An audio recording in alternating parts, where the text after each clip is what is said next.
Shalom, selamat siang saudara-saudaraku yang dikasihi oleh Tuhan Yesus. Sesuai janji saya yang kemarin, saya akan membagikan kesaksian kebaikan dari Tuhan Yesus, yaitu kesaksian bagaimana Tuhan Yesus menampakkan diri kepada saya sebanyak 4 kali. Namun sebelumnya perlu saudaraku ketahui semua bahwa dari awal saya adalah seorang Muslim yang tidak mengenal Tuhan Yesus. Meskipun istri saya mengajak untuk ke gereja, untuk bertobat, untuk ikut Tuhan Yesus, saya tidak memperdulikannya. Dan saya tidak mau. Terlebih lagi kakak ipar saya yang seorang pendeta, dia juga menyarankan saya, mengajak saya untuk ikut Tuhan Yesus. Saya juga tidak mau, dan saya juga seringkali katakan untuk tidak mengikutinya.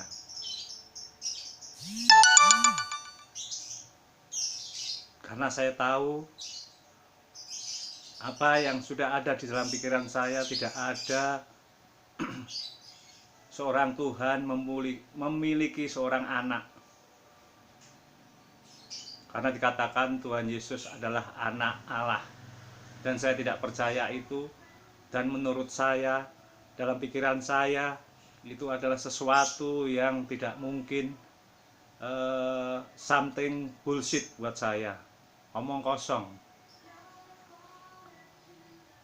Namun semuanya itu membuat saya sadar ketika suatu kali Tuhan Yesus menemui saya, menampakkan diri kepada saya, dan itu membuat perubahan dalam pemikiran saya, mindset saya, bahwa kenapa saya harus membenci Tuhan Yesus, padahal Tuhan Yesus tidak menyakiti saya, tidak pernah menghina saya. Bahkan saya juga belum pernah ketemu Tuhan Yesus. Kenapa saya ikut-ikutan membenci Dia? Terlebih lagi, seringkali juga menghina Dia. Ketika saya mendengar kata-kata haleluya, puji Tuhan, Bapa, anak domba, kedengarannya seperti sesuatu yang asing di dalam telinga saya. Namun inilah awal untuk perkenalan saya, pertemuan saya dengan Tuhan Yesus. Semuanya diawali ketika saya ada di sebuah lembaga pemasyarakatan, di mana saya harus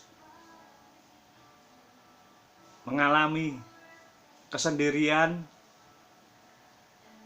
tidak ada teman, kesengsaraan, penderitaan selama 8 bulan. Saya tidak boleh bertemu dengan siapapun, tidak boleh berbaur dengan teman-teman yang lain. Dan saat itulah saya mencoba untuk belajar mengenal Tuhan Yesus selama 8 bulan di dalam kesendirian saya di dalam kamar, dengan baca Alkitab, dengan belajar berdoa, dengan mendengarkan khotbah-khotbah dari radio, yang saat itu belum ada YouTube, saudaraku. Apalagi Facebook belum ada. Selama itu pula saya dikatakan seperti orang gila oleh rekan-rekan yang lain yang mengalami nasib yang sama dengan saya, diisolasi di kamar masing-masing selama 8 bulan.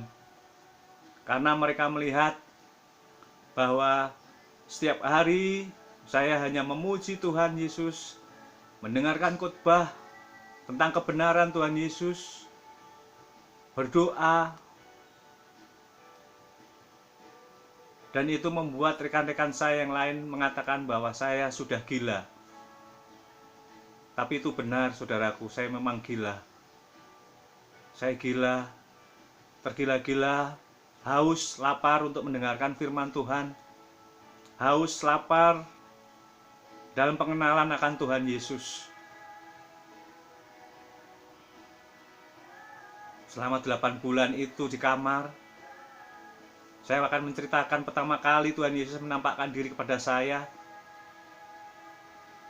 di mana Dia menggandeng saya untuk menyeberang sebuah perempatan jalan. Dia menggandeng saya nurut aja, saudaraku, seperti tidak bisa berkuasa lagi atas hidup saya, diri saya. Saya hanya ngikutin terus, digandeng sama Tuhan Yesus untuk menyeberang jalan itu.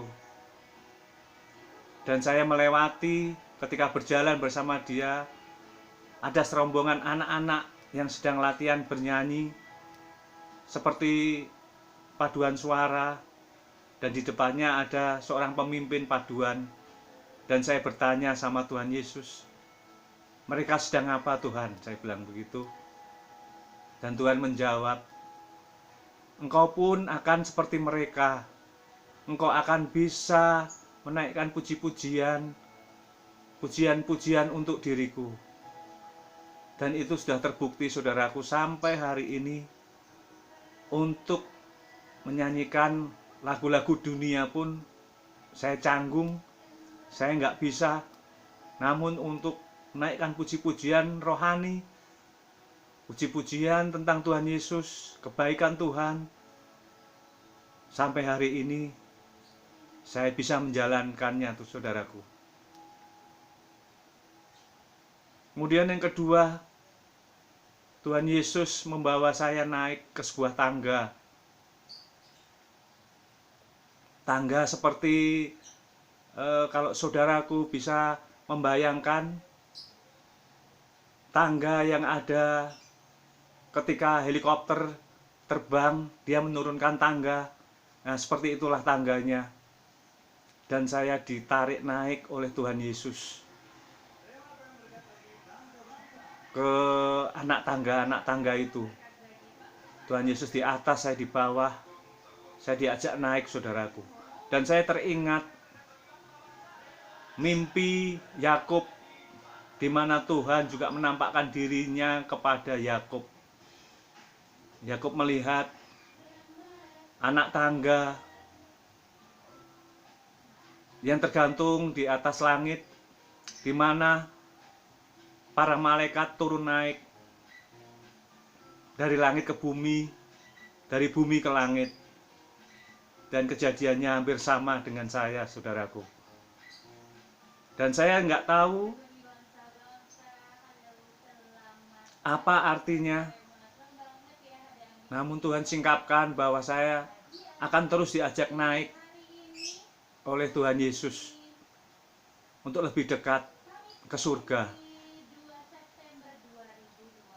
Kemudian yang ketiga, Tuhan Yesus temui saya, Dia ajak saya ke sebuah garasi, saudaraku.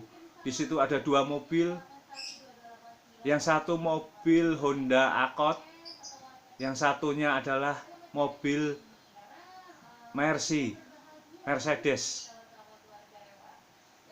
Dan Tuhan Yesus bertanya kepada saya, seandainya kalau saya pengen memberikan mobil kepadamu, yaitu kepada diri saya, mobil apa yang akan kau pilih? Mobil apa yang akan kau mau? Saya sebagai orang Jawa, saudaraku, pasti nggak enak kalau harus memilih mobil yang bagus, mewah. Saya katakan kepada Tuhan Yesus bahwa saya memilih mobil ini saja, Tuhan, Honda Accord. Saudaraku tahu Tuhan Yesus jawab apa? Dia melanjutkan perkataannya kepada saya, kenapa kamu memilih Honda Accord itu? Padahal aku akan memberikan Mercedes-Benz yang terbaik ini kepadamu. Tapi tidak apa-apa anakku, kalau itu yang kau inginkan, aku akan kasih seperti yang kau mau. Dan itu sudah terjadi, saudaraku. Mobil itu pertama kali yang saya dapatkan, yang saya miliki, yaitu Honda Accord, yang saya dapatkan sebagai berkat Tuhan dengan jalan pekerjaan yang halal, bukan kriminal, saudaraku. Kemudian yang keempat, Tuhan Yesus mengajak saya jalan dan memperlihatkan sebuah rumah model Jepang yang mewah. Namun yang anehnya, mobil itu berdiri di atas sebuah aliran sungai yang mengalir bening. Dan saya sempat terheran-heran, dan Tuhan Yesus ngerti.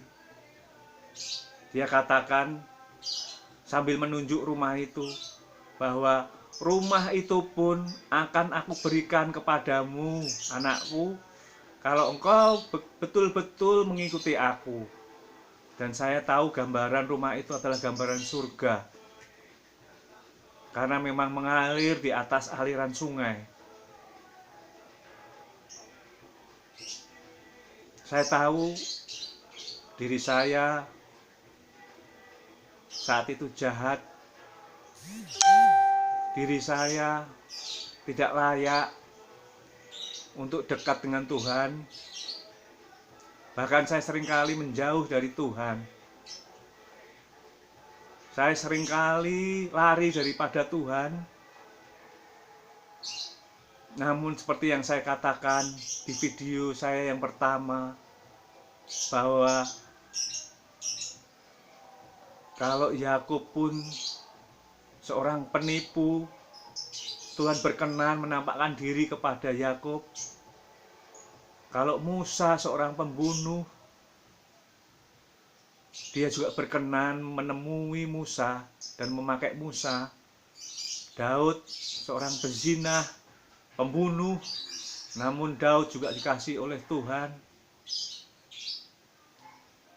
Saat ini saya mau katakan kepada saudara-saudara semuanya bahwa saya pribadi orang yang belum benar, orang yang tidak benar, orang yang jahat. Namun Tuhan mengasihi saya. Tuhan mau menampakkan diri kepada saya secara pribadi, memperkenalkan dirinya kepada saya. Tuhan Yesus sungguh luar biasa, saudaraku. Dia tidak memandang muka, dia melihat hati, dia melihat masa depan saya, dia melihat apa yang ada di dalam diri saya. Dia ingin menyatakan, melanjutkan, menjalankan rencana-rencananya di dalam hidup saya, dan saya percayai itu. Saya katakan, saya siap Tuhan. Lakukanlah rencanamu dalam hidupku. Namun kuatkanlah dengan kasih karuniamu, supaya anakmu ini juga sanggup mengerjakan bagian yang harus saya kerjakan. Sebagaimana Musa waktu diutus oleh Tuhan, dia katakan, dia tidak akan berjalan, dia tidak akan melakukannya kalau Tuhan sendiri tidak akan membimbingnya. Dan itu pun saya katakan pada Tuhan bahwa saya butuh bimbinganmu Tuhan, butuh pertolongan Roh Kudusmu, butuh kekuatan, kuat kuasa kemuliaanmu, kasih karuniamu yang melimpah. Dan semuanya itulah yang membuat saya kuat dan berani untuk menyaksikan Tuhan melalui video ini. Saya akan melanjutkan video-video selanjutnya yang masih akan banyak lagi bisa Anda saksikan, saudaraku. Apa yang sudah dilakukan oleh Tuhan Yesus dalam hidup saya, apa yang sudah banyak diajarkan Roh Kudus kepada saya. Dan saya mau katakan siang hari ini bahwa Tuhan Allah yang kita sembah, Tuhan Yesus adalah Allah yang hidup, bukan Allah yang mati. Dan itu sungguh nyata. Terima kasih karena Anda sudah mendengarkan kesaksian saya ini. Semoga menjadi berkat dan tetap menguatkan iman saudara-saudara untuk tetap percaya kepada Tuhan Yesus. Jangan lupa untuk subscribe YouTube di akun ini, yaitu Wanita Tangguh. Jangan lupa untuk bergabung di komunitas Wanita Tangguh. Salam tangguh, damai sejahtera selalu menyertai Anda semua. Amin. Tuhan Yesus memberkati.